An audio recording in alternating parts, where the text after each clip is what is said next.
chronic nervous system disorders and chronic brain health disorders. So things like ADHD, dyslexia, autism, all the way through on the elder side with things like MS, Parkinson's, and dementias.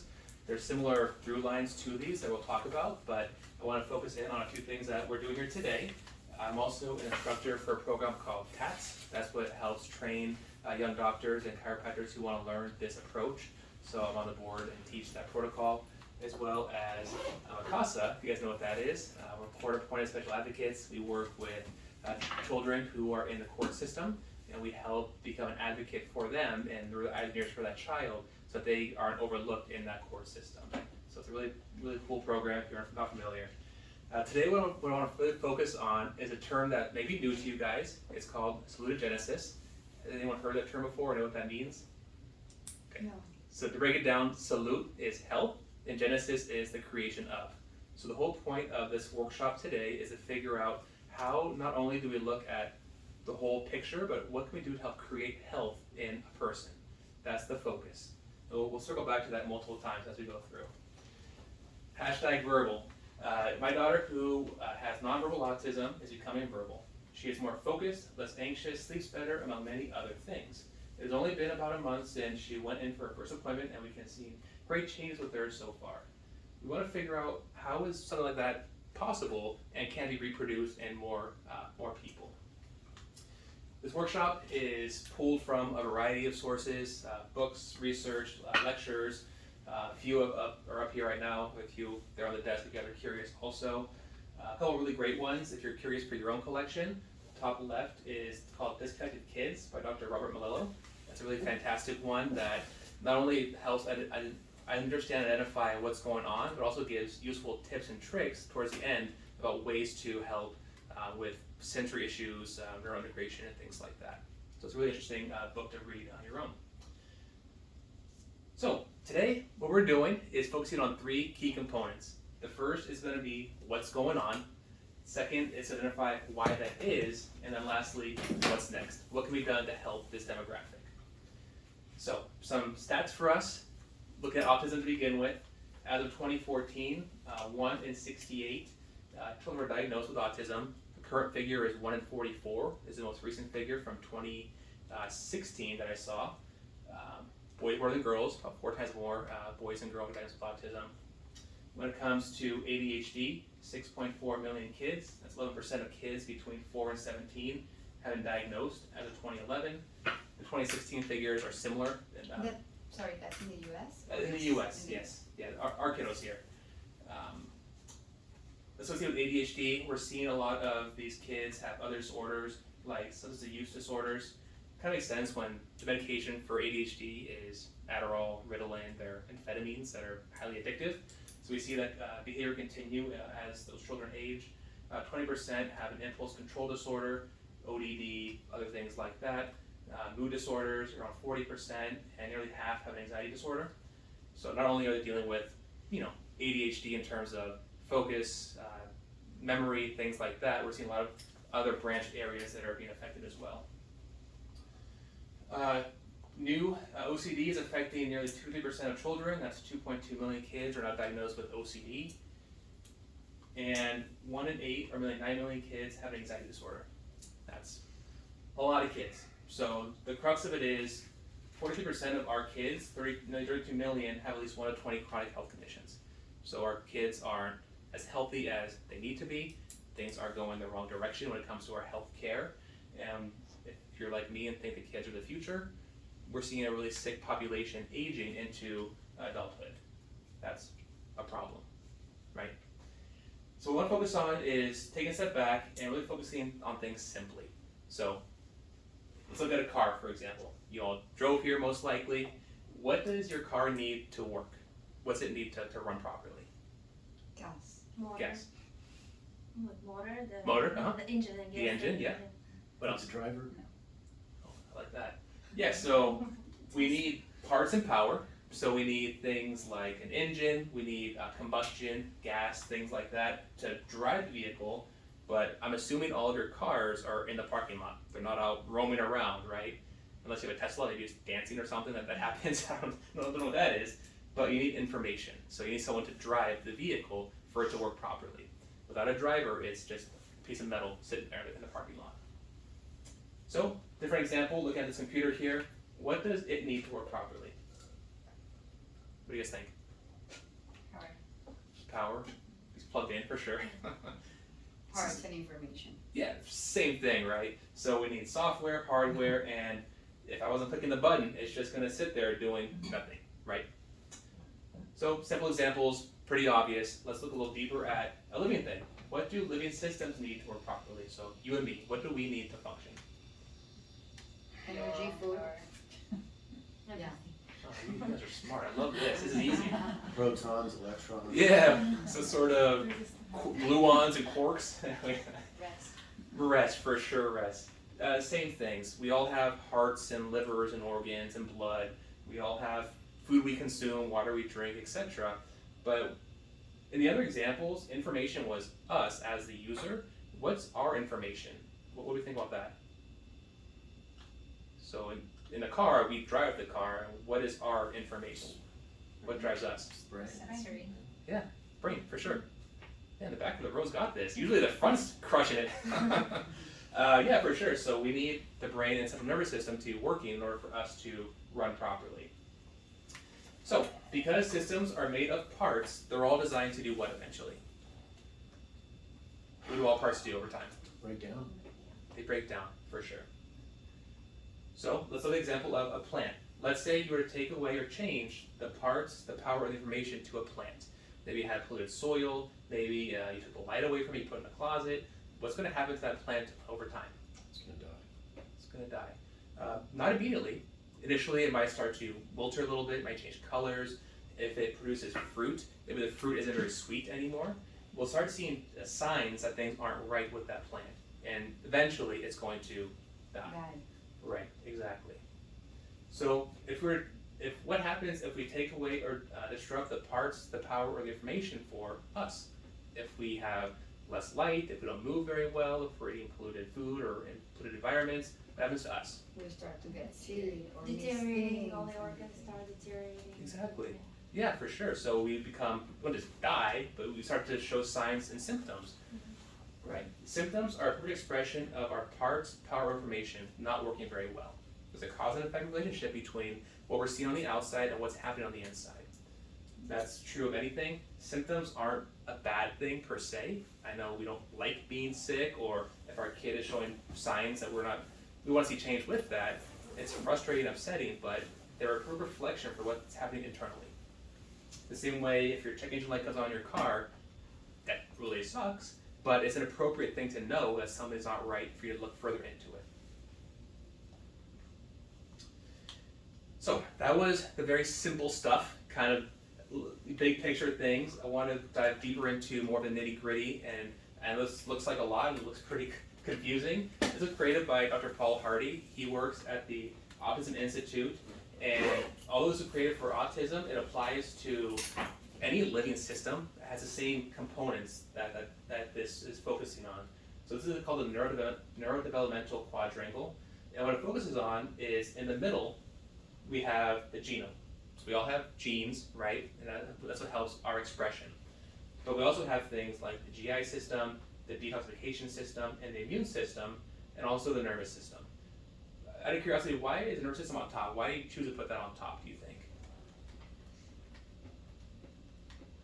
Why is the nervous system up there? Runs everything. Yeah, it's important, right? It's what runs the show. It's the master control system of the body. So what we're seeing here is that genes have an effect on our presentation, or on our body. Dark hair, light hair, brown eyes, blue eyes, etc. We also have other factors in terms of how our body is working. And although we have those four key components, they're not all 100% all the time. We're born with certain predispositions for some areas to be stronger than others. So you may have a really strong immune system, but maybe a little bit of a compromised detox system. So you have 100% on the immune system, but 80% detox, 60% GI. That's just your natural state. Not good, not bad, it's what you're born with. If we introduce toxins and change into that system and stress those depleted systems, we'll start seeing an effect, the phenotypes of a developmental disorder. So if someone, for example, has a really difficult time detoxing, So a lot of kids with autism or other sensory processing disorders have difficulty detoxing their bodies. If we add more toxins to them, that's going to further lead to the behavior that we're seeing with them. That's why it's so important when it comes to these kiddos to have a cleaned up diet and remove as many toxins as possible to have a better outcome with them. Not cured per se, just less triggers to an already compromised system.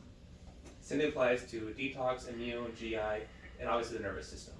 Well, I don't want to I'm not going to derail No, your you- presentation. But I'm here for you. When you look at how, 300 years ago we were eating food off trees and not, out of the ground, and now we're eating junk.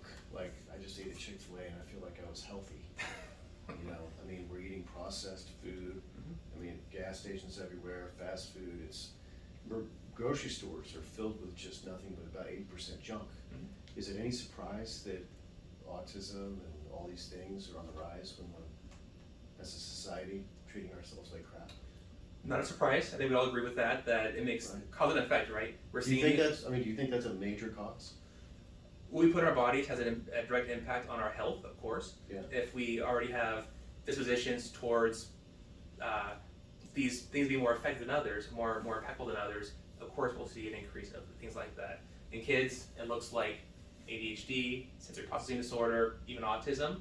In adults, that looks like increased risks of cancer and things like that. It's not a surprise why things are the way they are. It's not by chance. We haven't changed as people over the past 300, 3,000 years. We're the same essential person, but obviously our environment's changed quite a bit, and as a result, we've seen a lot of changes to how our body works. It's So, changed a lot in the last 200 years. Yeah. in the last 50 years. 50 years, yeah. Yeah. It's crazy. For sure. We can talk a lot more about that, for Yeah. sure. Take that offline. Stay afterwards. We'll talk about Monsanto and all those things. What's GI system? So that's going to be your gut. So your stomach, your intestines, how the microbiome that's in there, so how everything gets absorbed and processed. So that's critically important for these, people. Anything alive needs a healthy GI system, and when that's been compromised, which we'll talk about in a second here, it just leads to chronic inflammation and further progression of behaviors. And again, this is open for discussion. It's not just me talking to you guys. This is for you, not for me. So I wanted, from the quadrangle, I want to bring things down into what's called the neurodevelopmental disorder trifecta. And now what this focuses in on is the genetics or the environmental induced predispositions and what that leads to. So first we'll start with the microbiome depletion leading to a thing called leaky gut. Have you heard about this before, this idea of leaky gut? Okay, so we'll talk about a couple of key factors. C-sections first up there. Why did I put that first? Why are C-sections impactful in our microbiome and for infants? Because how they mix all the bacteria in the birth canal. Exactly. Yeah, the first foundation of our immune system, for baby's immune system, is bacteria from mom. From the vaginal anal canal, that's what is the foundation of our immune system. If we get removed outside that process, we're already depleted. We don't have a way to make up for that initially. So we'll see a lot more things like microbiome being affected. We'll see chronic infections, ear infections, all these things that are just chronic that shouldn't be there. Huh. When it comes to things like antibiotics, why would that be impactful? It kills off your body as natural. It takes over. For sure. Yeah, It's not antibiotics. your body to- Yeah, they don't specify between good bacteria and bad overgrowths. They kill everything. And of course, that's important if someone's sick and you need to help them with that. If that's a fine choice if that's what you want to do. But you see replenished. We see so many kids here that are on multiple rounds throughout the year of antibiotics, whether it be due to bronchial infections. They have things like chronic ear infections. They come in with I've had 6 rounds in the past year. Holy cow! But eating kimchi, how are you making up for this? It's great. It's a lot on the body to work through. Acetaminophen, that's going to be things to help reduce fevers, but that's also going to impact the microbiome. A lot of kids have difficulty breastfeeding, especially if they have these disorders we're talking about. They have difficulty latching, difficulty turning. They don't want to eat oftentimes. They're just in this hypersympathetic state where they don't really want to consume. They're stressed. The body internally is stressed, and as a result, they're further depleting their own microbiome.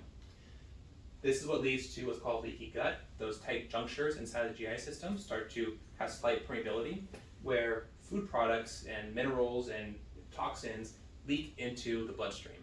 The body recognizes these things as foreign and they shouldn't be there, attacks them. So we have chronic inflammation as a result of this leaky gut syndrome. So that affects not only the body systemically, we have chronic inflammation, chronic irritability, just not feeling good. You get Chick-fil-A a second ago, you probably feel a little worse than you did an hour ago. There's we've all been there. You're not unique in that. So it's just the body reacts poorly to these things that are going on. I'm sure you all had that pizza and you feel tired afterwards, right? It's the same thing.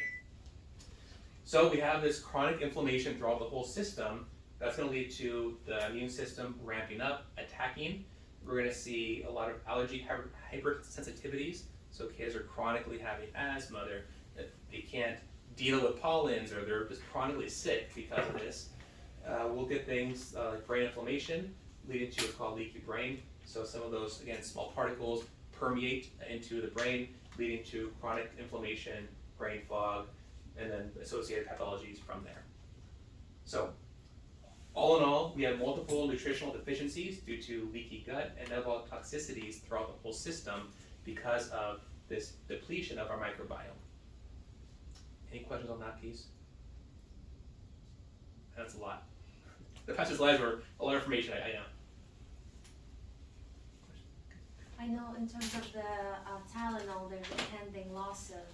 I'm not sure if you've heard the Tylenol, cause the overuse of Tylenol cause autism. There's information is circulating in the media. I'm not sure how accurate it is, but that's something that I've seen. What's interesting too, when it comes to Tylenol as a whole, you can only take so much of it in your life before you become affected. It destroys your liver. Things like Advil, Acetaminophen, other types of anti-inflammatories, they don't have the same effect, but Tylenol stays in the body, it doesn't leave. So that's why you can only take so much of it before it becomes impactful. So it's interesting while it's affecting kids too. That makes sense, where if they're more predisposed to ailments and issues and they're having these toxins that are just staying in the body, that makes sense. So now that I've scared you all, I apologize for that. Let's talk about what's next. Where does health come from? So let's look at two cells, mom and dad come together, form one that divides to 2, 4, 8, 16, 32, 64, etc., etc. What's the first organ that develops in that new creation of life? What do you think? Heart. Let me think about this now. Right. In the baby? In the baby. Heart, brain? Heart, brain. I mean, we hear the heart, Spine. so it must be heart. Yeah, for sure. So what's interesting is as those cells are dividing, first thing that happens, they form what's called a primitive streak, and that's the foundation of the brain and central nervous system. Yeah. That happens around day 15. Spine, Basically. And about 3 to 5 days later, the heart begins to form also. So Yeah.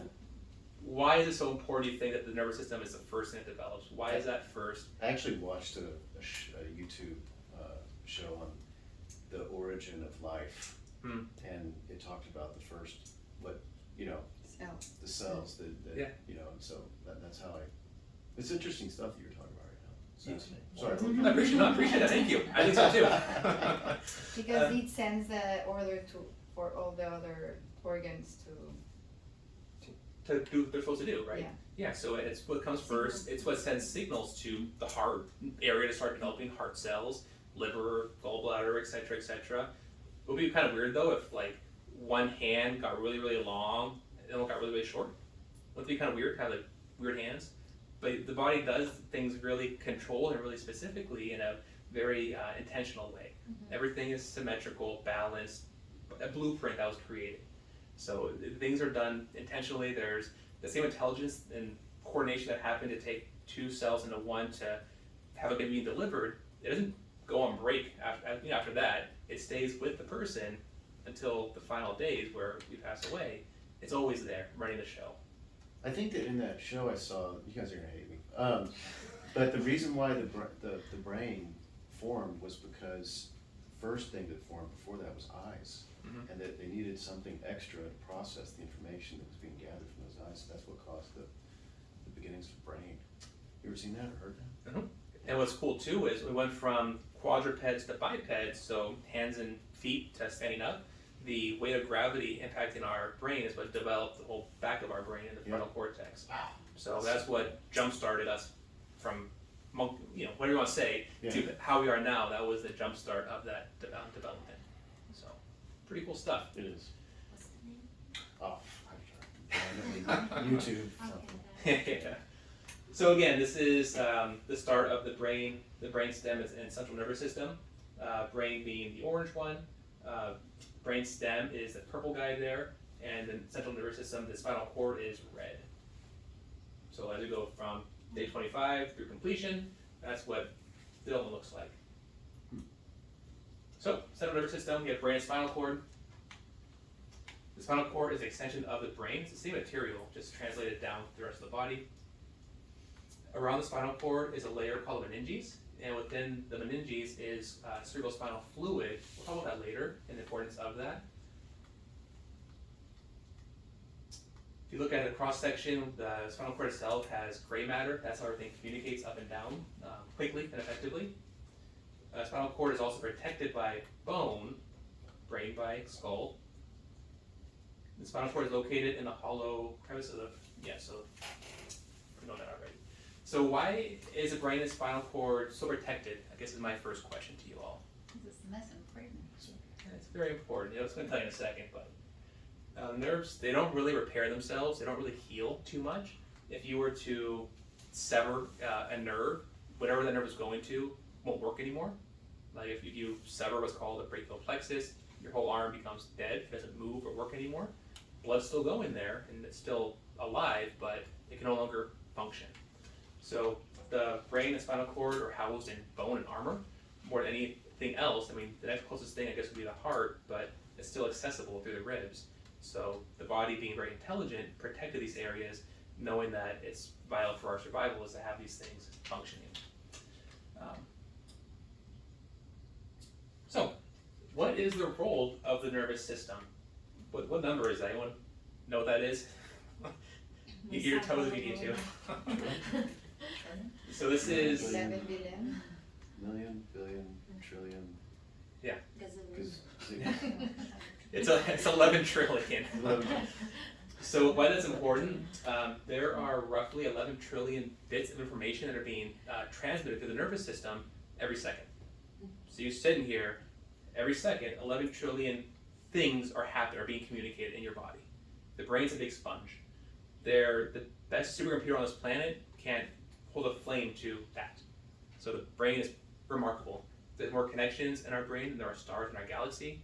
It's incomprehensible how powerful our head and brains are, and what they do is spectacular.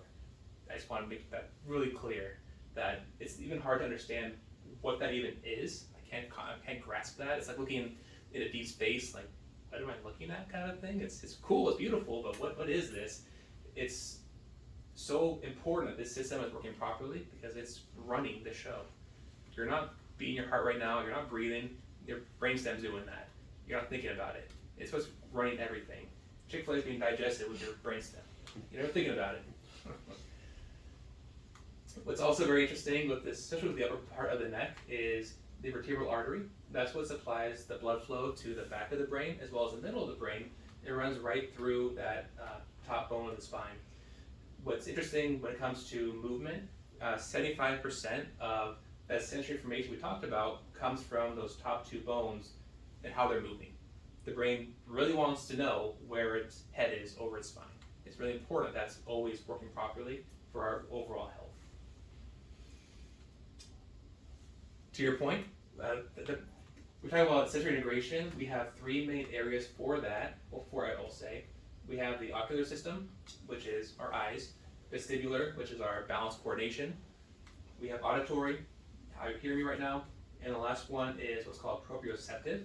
So if you've ever been in bed and you kind of rolled too far to one side, you're about to fall off, you jerked awake. That's your proprioception is always on, it's always talking, it's always letting you know where you are. So we have information comes through those senses, they get processed in the level of the brainstem, that's the green guy right there, number 2. And number 3, they get integrated and essentially used by the back of the brain called the cerebellum. Once everything has been processed, it sends the important information for further processing and then execution downstream. So everything gets sucked up to the cerebellum, the body processes it, and then sends the appropriate response downstream, down to the body. So all those sensory information that was being processed, those are called afferent information. That's the term for it. What we're talking about today is a term called disafferentation. It's the change to that normal sensory information. We're seeing an imbalance of that information to the brain. We're also going to talk about a term called neuroplasticity. Anyone know that term? Heard about it before? Heard? Any idea what it means? The capacity to, from the neurons, Yeah. to get well, like regenerate, or if they had an impact, they can learn and get change and to whatever it's need according to the situation. Yeah, for sure. So the best thing, let's make them, think about this. Let's say you were at a picnic on the weekend and you're on your blanket with your picnic basket and a line of ants are going to your picnic basket. If you were to take a stick and put it in the path of those ants, are the ants going to just like go away? Are they going to just give up? No. Or are they going to find a workaround around that stick? But also leave signals for the ants behind them to know how to continue and how to follow. So neuroplasticity is neuro being brain and plasticity being plastic. The brain is plastic and can change. The issue is if we have a sensory imbalance going on, it's hard for the brain to change in a positive way. You're running, one side is running too much and one side is running too little. We have this giant gap that's being formed. And the more that gap's being formed, the harder it is to bridge that gap. And related to the slide before, I was thinking we have neuroplasticity, but also maybe I'm going to go a little bit further, but if we are now used to get all our informations from screens, when we try, and it's a lot of sensory thing, when we try to get information from a boring page, it's like, it's nothing, and they just can't, they are the kids now are very stimulated. Overstimulated, They receive information in almost from the eyes, the ears, and a lot of light also.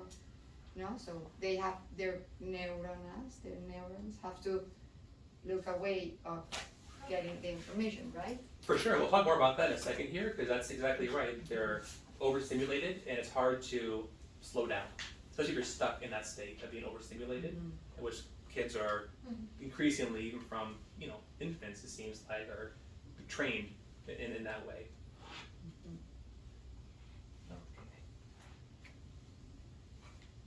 Not new for anyone, right? Reflex test. Oh yeah. Yeah, you're sitting in the doctor's office on a really tall table for some reason, and they take a hammer and they hit you in the knee, and your knee does what? It does a little kick, right? What's happening is you're creating a sensory response to the Golgi. The sensory neuron is being triggered, and it sends a signal to the spinal cord up to the brain saying, "Hey, we're moving," essentially. And what the brain does is it tells your quads, your big muscle on top, to contract. It tells your little muscle, your back muscle, the hamstrings, to relax, which causes a response. What happens though if we hit the tendon and nothing happens? Or what happens when we hit the tendon, we have the leg goes crazy? That's not normal, right? That's abnormal. What we're seeing is when there's no response, the body the disafferentation is hypoafferent. There's not enough sensory information being processed, and we're seeing missed signals. We have hyper response is hyperafferentation. That is, the pathways are so loaded, they're so ready to go and fire, that any stimulation triggers a giant response. You may see this in the kids you're on your own, smallest little thing and explosion, right? So it's super common. This is a really great test you can do on your own if you want to with your kiddos, or we do it here in the office with everyone we see here. We want to make sure that we know the nature we're dealing with. If things are hypo, we can overload pathways to see if we can get a response. Or if they're hyper, that's important to know also. Okay. To dig deeper into that, we're looking at what's called the autonomic nervous system. That is, there's two sides of the coin on the autonomic nervous system. There's the parasympathetic side, that's our rest, relaxation, you're all in that right now. If I do, you all just switch to the sympathetic side, sorry. So you all had maybe your heart skipped a beat, maybe you had a little sweat in your hands. That's a normal response for stress.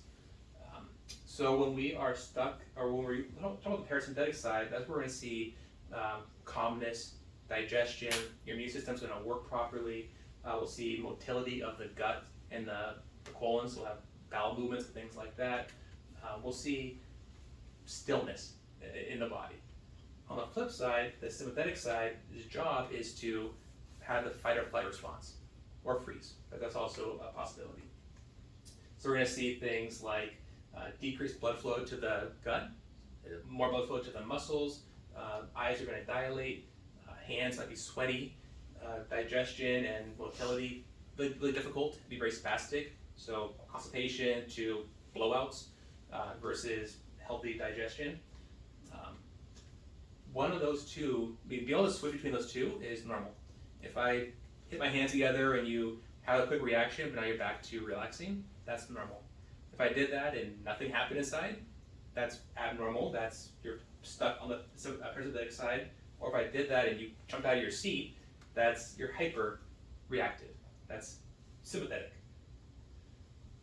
So what it looks like in a person to have low, or to be stuck in a parasympathetic state, they're gonna have things like depression, mood issues, chronic fatigue, fibro, hormonal issues, thyroid, adrenal fatigue, brain fog, memory loss, autoimmune diseases.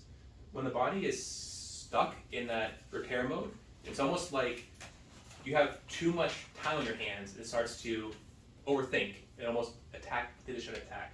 So we'll see things like thyroid disease where the body attacks the thyroid, things like MS where the body attacks the brain cells. Just the body is hyper-reactive to its environment and reacts to it in a negative way. On the flip side, the sympathetic side, which is things like anxiety, PTSD, mania, irritability, ADHD, diarrhea, poor sleep, excessive sweating, and a lot of neurodevelopmental disorders. Seeing these two sides here, how many of your kiddos are on the left side, on the blue side? How many on the right? Yeah. I have on the left and the right. I think you do both, yeah, yeah. yeah. Yeah, there's definitely, some kids do switch between, it's almost like they're in one state and stuck there, and then just slam to the other state and get stuck there. They don't move smoothly, appropriately through those two states. But also that's part of getting mature, like the kids. Of course, a 2-year-old or a 3-year-old, when they want something that they can't have in that moment, they're gonna have they're gonna go out. Impulsive. Yeah. And then they start to learn, oh, I can wait, or I'm gonna have a turn, and then, like, it grows a little bit. Of course, the thing is, like, maturity. when is maturity? Yeah. When that reaction is out of its Balance. When it's not, like a 7-year-old has to understand that they can wait, or gonna have a turn, right? Yeah, but even with 2-year-olds, you can see objectively, not just how they're responding, but what's happening internally. Are they in one state or the other? You can test for that and see. Instead of, Oh, sorry. go ahead. So I'm ADHD, I interrupt a lot, sorry, but what I've experienced, and I'm very much on the right-hand side, but I never get depressed. I'm either up, I'm super happy, which I love, because I'm always up.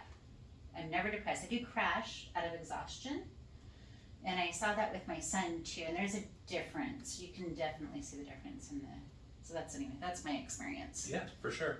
Yeah, and I was ADHD also, and that's definitely something that I've learned how to live with and modulate. Can But I share something? of course, yeah. Yeah, for example, your reference to the age, let's say if we take my daughter, she has anxiety and ADHD, and I have a son who has autism. So we're not talking about autism right now, it's like ADHD, anxiety. she wasn't exhibiting those signs when she was 3 or 5 or 7. At least it wasn't that visible. She was developing, and moreover within like The frames normal of yeah, her like age. Yeah. typical, yeah. But closer to the preteen teenagers, that's where those signs were just the, you know, yeah, exactly. And the further we go, the more and deeper kind of like it's getting like ADHD and anxiety and social anxiety and on top of everything. And again, a lot of people saying, oh, she's a teenager, you know, it's typical teenager. But beyond teenager, there's like more things happening, and obviously as a parent, like it's highly concerning. Absolutely, yeah. Thank you for sharing. I know it's not hard. It's not easy for you to share about themselves or their kiddos, but when we're in this vigilant state, this sympathetic state, whatever is natural gets exaggerated, right? So we're gonna have tantrums. We're gonna have developing, right? But those tantrums are more frequent. They're more exaggerated. It's hard to soothe. It's exaggerated because the body is not comfortable. It's inflamed. It's fatigued. And if you're tired, you had a long day, it's 9 o'clock at night, and now we're trying to make you do something, bless you, you're going to have a less great reaction than if it was 8 in the morning, right? Just a fatigue factor sets in. Yeah. Good here? Okay. I want to share one quick story about Arabella. She's there on the left. This is from her mom. Arabella is 7 and has been struggling with ADHD since first grade. She was put on an IEP. She was also struggling with outbursts of anger. She was always on edge. Currently after care, Arabella is no longer on her IEP, and her outbursts are few and far between. What's funny about that is at the IEP meeting where she was taken off her IEP, they asked the mom, like, what's different, what's going on? And she's like, oh, I've been seeing this chiropractor, and they laughed at her. Like, that's silly. And she just like, oh, okay, and then left. But when it comes to addressing those undercurrents, we see a really great responses with these kiddos. So what's next? There's no one magic bullet to hit all these things. There's nothing magic out there that's going to make everything great. It takes multiple people, providers, multiple approaches to really help make an impact. We talked a lot about the gut today, how important that is, the microbiome, how important that is to not only nurture but rebuild if it isn't there currently. Healthy diet, things like that. OT, PT, aides, teachers, all those things need to be in sync in order to have the best outcome. I want to focus in on what we do here so you can hear something new that maybe you haven't been exposed to before. And what we do is try to identify where the disconnect is, what's been missing in this equation. What we do in this office is identify what's called vertebral subluxation. Vertebral subluxation is a misalignment of the upper part of the spine that creates negative neurophysiological function and effects downstream. It's what's causing disafferentation. So to jump to another guy here, Aaron, who unfortunately passed away a couple years ago. But Aaron was diagnosed with epilepsy and autism, and when we first came in, he was having 10 to 20 seizures a day. Now we have been attending the sessions. His seizures are down to 1 to 2 per week. He's more aware of things around him and than used to be, more strength and more animated. By no means is Aaron a typical functioning human or person. He's still extremely impacted with his autism, but his quality of life, how he interacted with his mom, the way that they took off her from him having less seizures, it was all the difference in the world for her. So when it comes to this thing called vertebral subluxation, we have the idea of structure impacting function. When the structure changes how it moves, the body has to respond.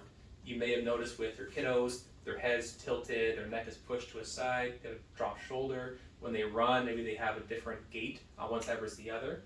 There's signs that things aren't quite right that you can see just from the outside. But what we're looking at 4 is what's called disafferentation. And what that leads to, we talk about neuroplastic changes. We're going to see decreases in brainstem and or brain blood flow. We'll see cerebrospinal fluid alterations and mechanical cord tension. We'll talk more about the spinal fluid and brainstem blood flow in a second here.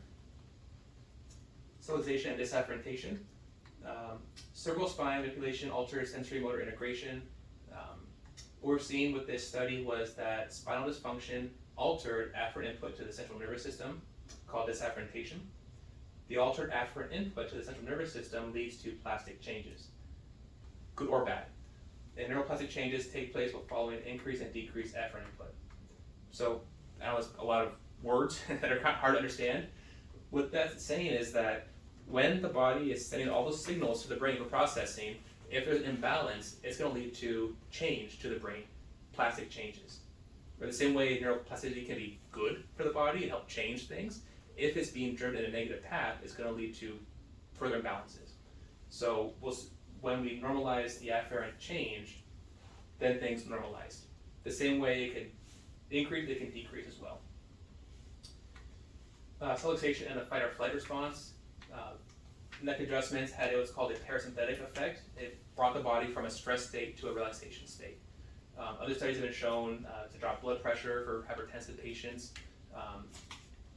The first adjustment lasted 2 weeks, and it was the same effect of 2 medications taken at the same time for those 2 weeks.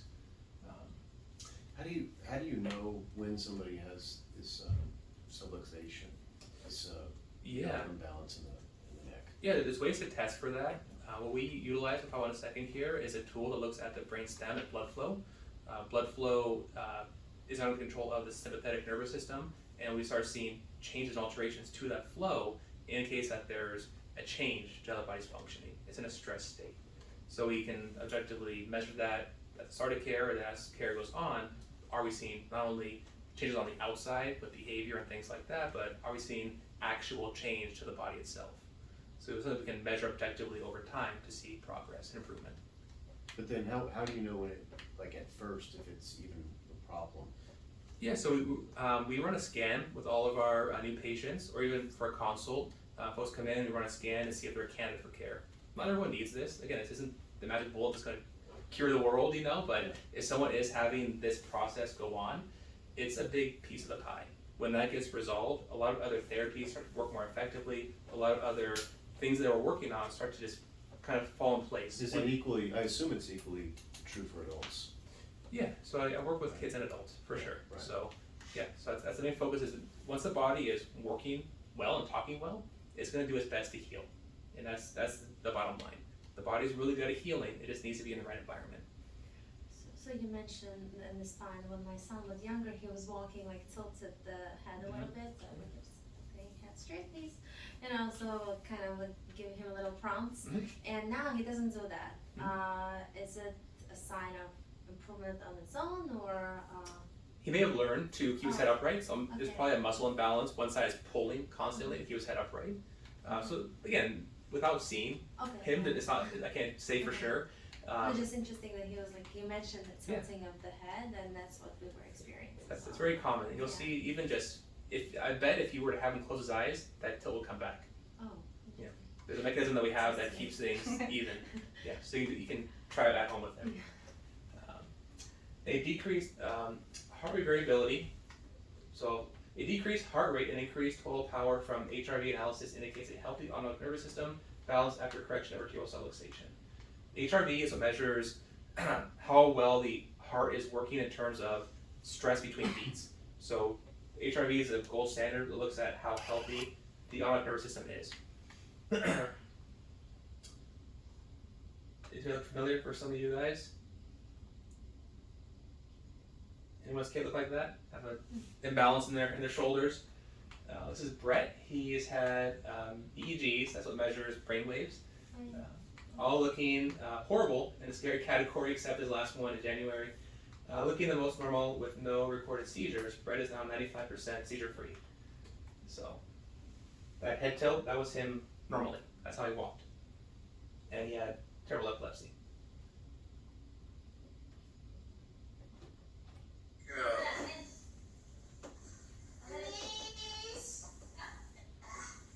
Hey Chris, good job buddy, good job. You're doing it bud, look at you go. This is a few months months later. Wow.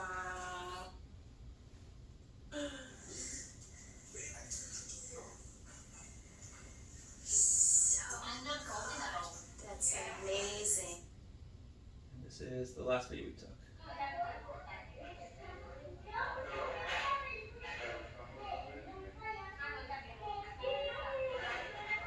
Hey, Chris.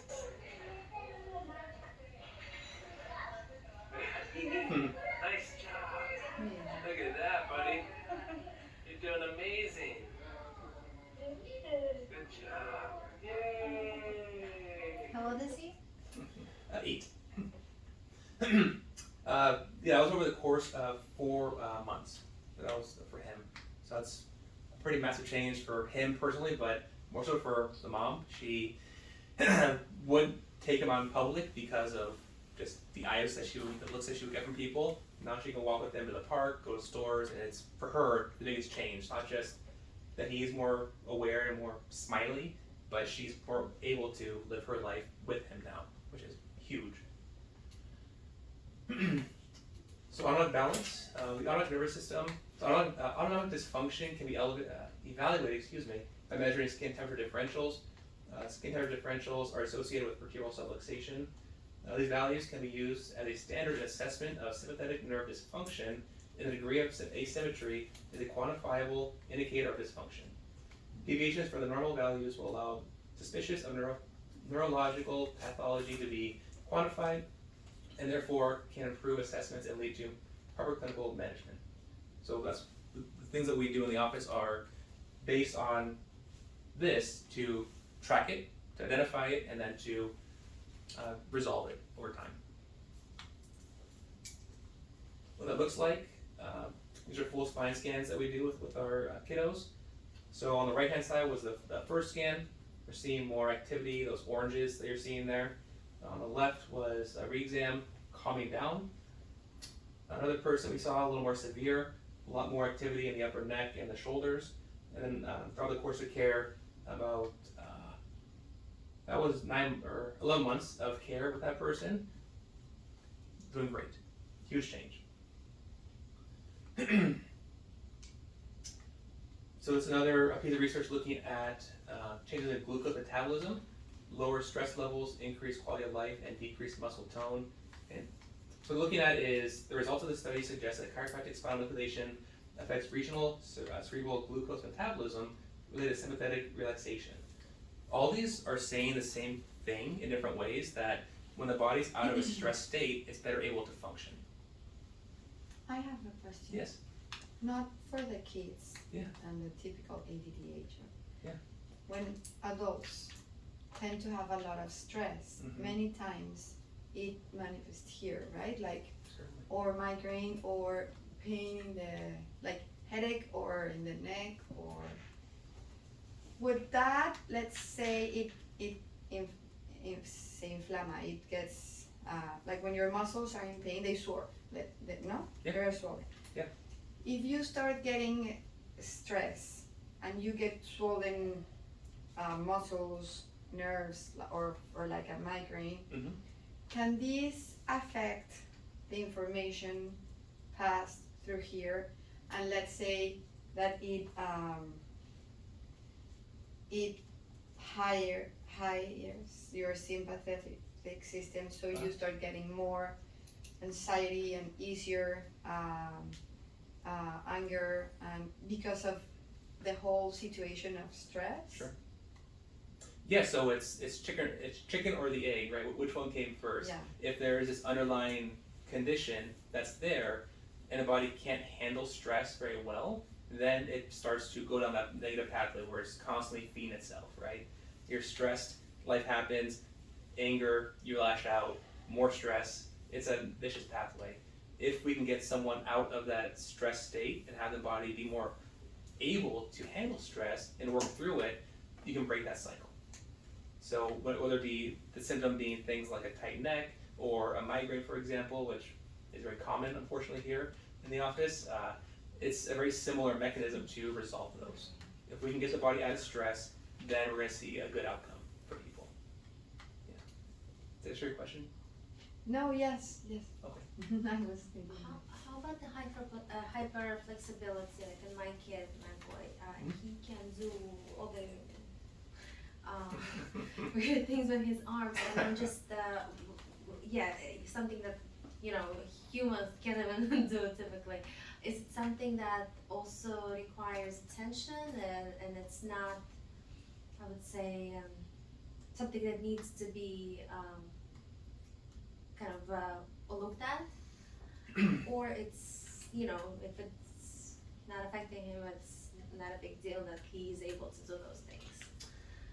Yeah, so again, it's Like he doesn't even have bones, the way his hand is. Yeah. yeah. So there's different diagnoses where when the body is that mobile, sometimes the ligaments of the upper neck can be very mobile also, leading to it's called Ehlers-Danlos syndrome, where there's too much laxity in the ligaments, which is problematic. Okay. Certainly, someone like that could, I would assume, still benefit from care. But again, every case is unique and different. I don't want to assume that we can help someone that just by, try saying it. So. Yeah. I'm just curious Yeah. your perspective on that as a doctor. Yeah, no, it's there's always as something becomes more flexible, it becomes less stable, right? And vice versa, the more stable something is, the less flexible it is. So if he's extremely flexible, there's not a lot of stability in his spine, which leaves him more open to potential injuries, potential effects from small things that shouldn't be impactful. So yeah, there's always trade-offs, certainly.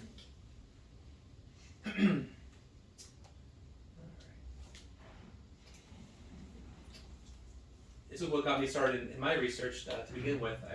I started off originally with concussions and head trauma. That was my background with post-concussion syndrome for almost 9 years after my last concussion.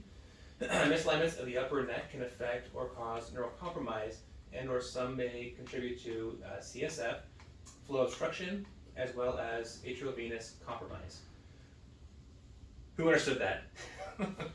Well, it is funny because I was going to ask a minute ago Yeah. if you felt that this is related to, or that the maybe sport injuries like in football especially can lead to this problem with not getting enough basically flow to the brain in terms of neuroactivity due to spine misalignment. Sure. And that's, I think, the direction you're going with this, right? Yeah, so there's two components. There's the neurologic piece, which is what we talked about so far, is also the mechanical piece. So spinal fluid's job, just so we all know, its job is to clear toxins. It's how the brain detoxifies. So every time the heart beats, it forces blood into the skull to bring oxygen, and that forces spinal fluid out. And when the heart relaxes, blood drains out, spinal fluid flows back in. It's a constant ebb and flow that not only brings nutrients to the brain, but also cleans the brain. When we sleep, our brain contracts 30%, spinal fluid circulates, it's a big power washer, so it cleans the neurons. So if the body isn't able to adequately and normally do these things, it can't send spinal fluid through because of trauma, whether it be as a teen to adult, football or sport or things like that, or even, we'll talk about in a second here, other types of traumas to newborns. It's going to lead to changes in how the brain's able to heal and recover. So if we're able to normalize spinal fluid and blood flow, we'll have better clearance of toxins, better nutrients being delivered, and more oxygen being delivered to the brain for healthy function.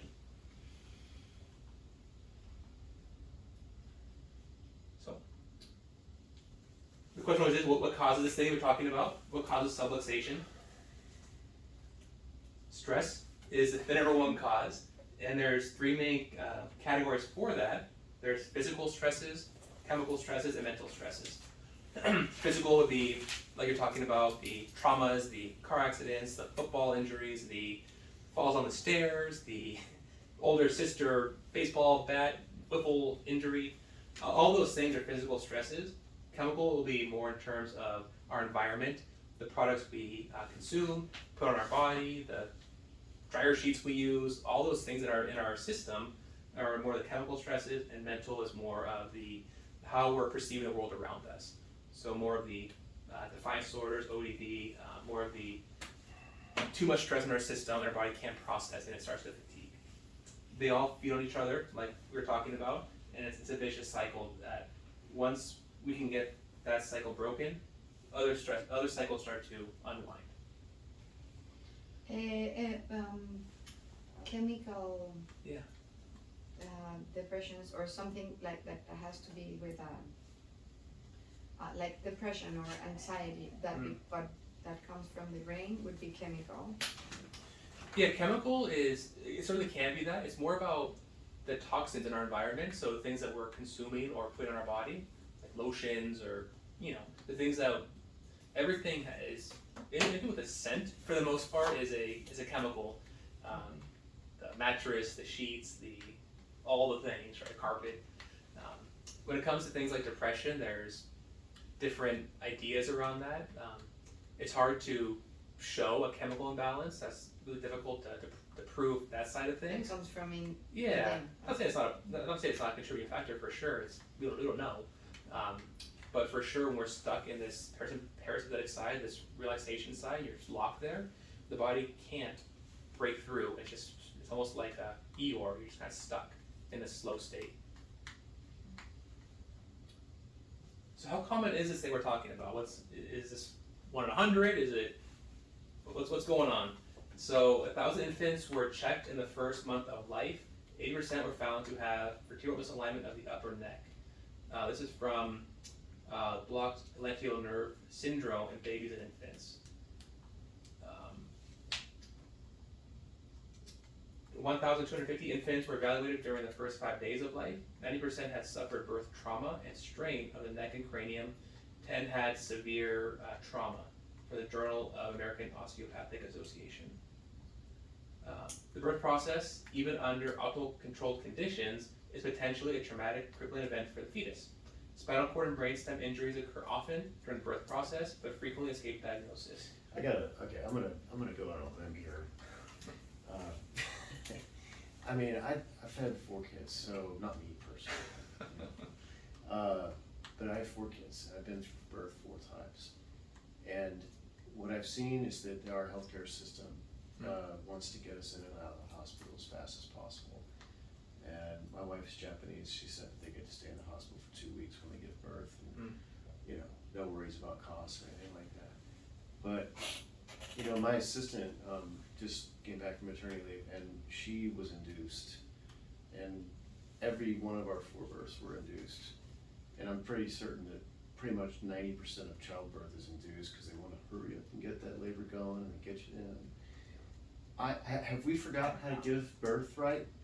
And I'm being serious. Has our society forgotten how to do That's one why of I the most? had a home birth specifically for that reason. You know what I'm saying? And then even talking to the doctor about, do you do a vaginal birth after cesarean? It was just no. I mean, it was just automatic. Some people go through with cesareans. And I think that it could be leading to spinal these societal alignment. problems that we have.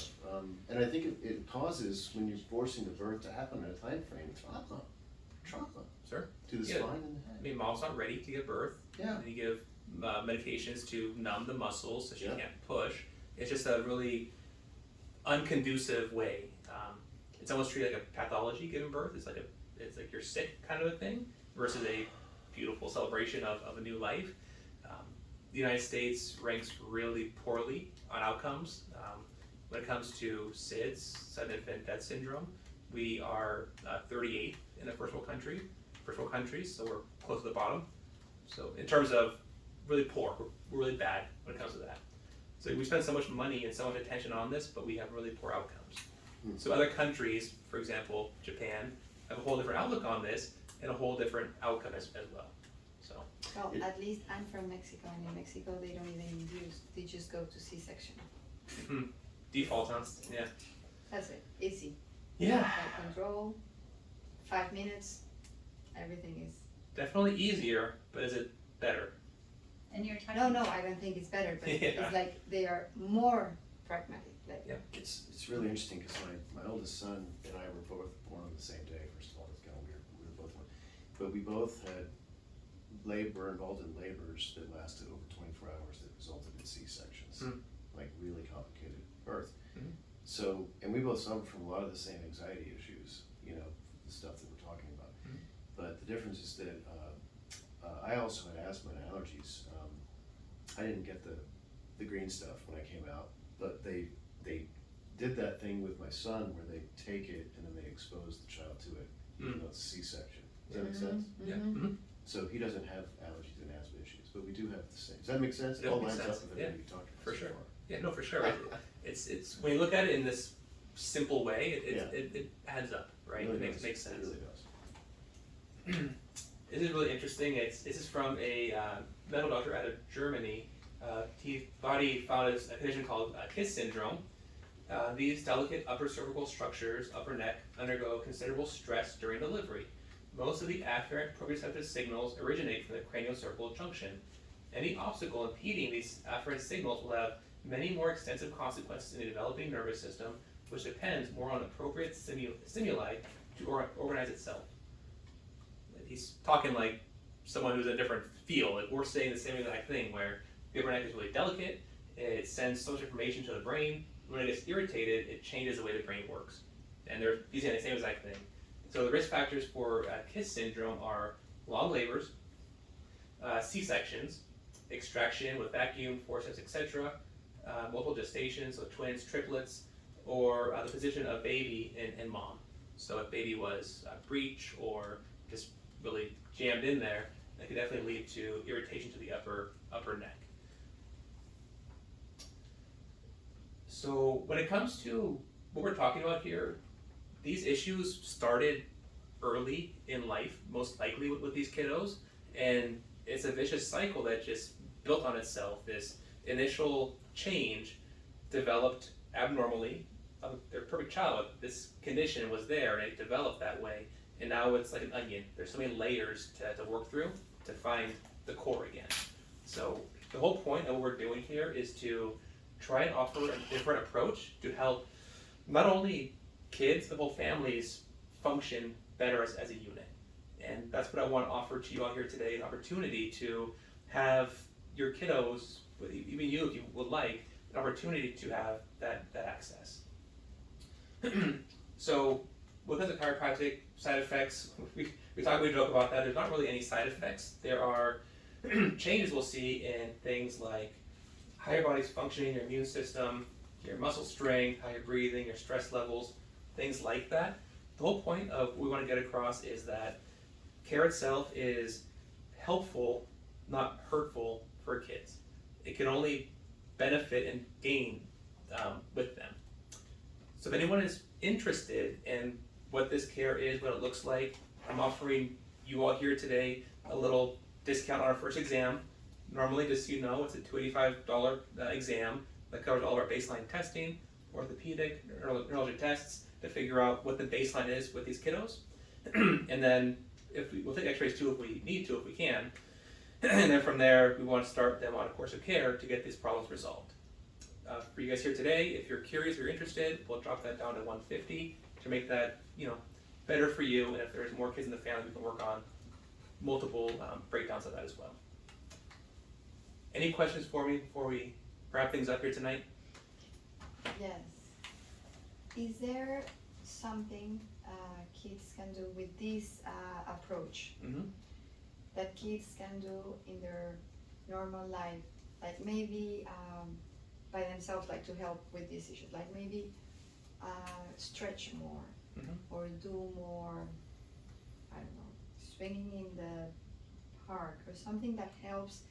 Just not something very that is very disconnected, but something that just helps for the health of this part. Yeah. What's challenging with that is things have developed, muscle ligaments have developed around this condition. Everything is locked in place. So as we swing or turn or have different kind of like glasses for different wave spectrums of light, there's different things that are out there to help balance the nervous system. But without addressing the underlying cause, it's hard for those to be effective. So it's hard for, swinging or jumping or different exercises to be effective when the underlying cause is constantly talking negatively. So we have one step forward, two steps back all the time. So the best way to go about that is to address the cause and then add in positive things to reinforce it. Okay. Yeah, definitely. So how does it work? Like, let's say they do evaluation Mhm. the first visit, and then after, what happens? Yeah, so if they're a candidate for care, we want to figure out how much care they need, Okay. ranging from on the low end 10, 12 visits, Okay. high end 24, 36 visits over a 6 to 12 month period. So initially, we're seeing them initially probably a little more frequently. Towards the end, is wellness checks to make sure things are still working well. And everything's broken down into monthly payments, so it fits in the budget. Do you guys work on weekends? Yes. Oh. Yeah. When you make adjustments to the back, Yeah. which I assume you have to do at some point with all of your patients, Mhm. right? Yes. I mean, do you use your hands or do you use devices? So I use my hands, and just to work clear, I work with the upper neck, those top two bones up there. That's all we work with here in this practice. That's all you work with? You don't do any other spinal work? Okay. It's all connected, but no, our access point to the nervous system is through that upper neck. Yeah. So yeah, it's always a give and take with kiddos, especially these kinds of kids. You know, the kids we're here today talking about. It's never on my schedule or my terms. It's always based on what they're presenting with and what they allow me to do.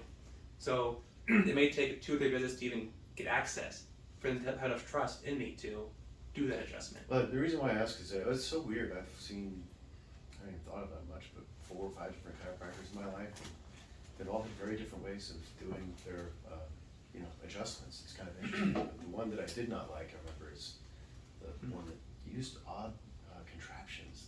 That would line up and ding, ding, ding, ding. Like, it was really odd. That does sound odd, yes. You know what I'm saying? Yeah, yes. So anyway, I feel like the hands is the right approach. Yeah, there's definitely a lot of approaches.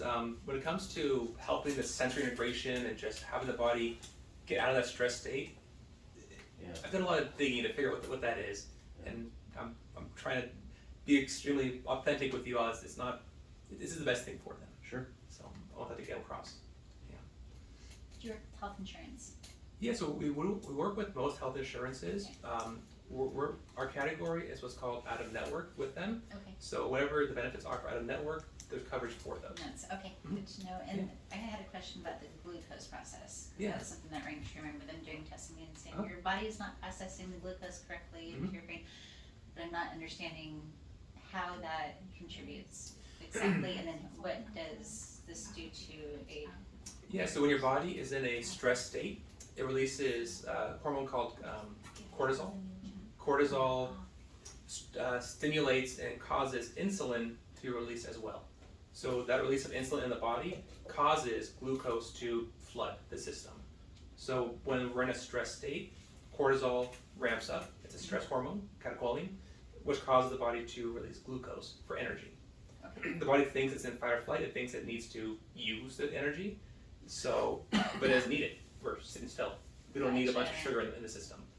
So the body is doing what it's supposed to do abnormally. If that makes sense. Yes. I was curious about that. Okay. Yeah, so Holly back there, she has my schedule. She can get anyone set up for appointments that are curious. I'll be up here if you have any questions you guys have.